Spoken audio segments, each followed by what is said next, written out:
સુરત શહેરના વરાછા વિસ્તારમાં જમીન સંબંધિત અદાવતને લઈ જીવલેણ હુમલાની ઘટના સામે આવી છે। પોલીસ દ્વારા મુખ્ય આરોપીની ધરપકડ કરી આગળની કાર્યવાહી હાથ ધરવામાં આવી છે।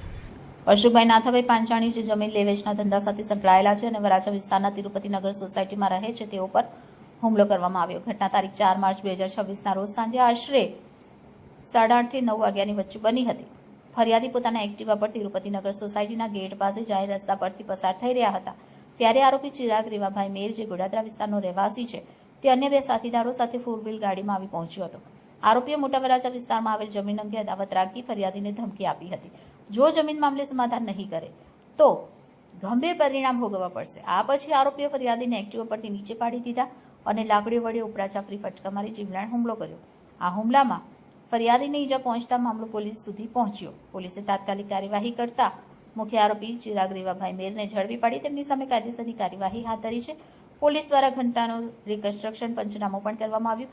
બાકી બે ફરાર આરોપીઓને ઝડપી પાડવા માટે ચક્રો ગતિમાન કરવામાં આવ્યા।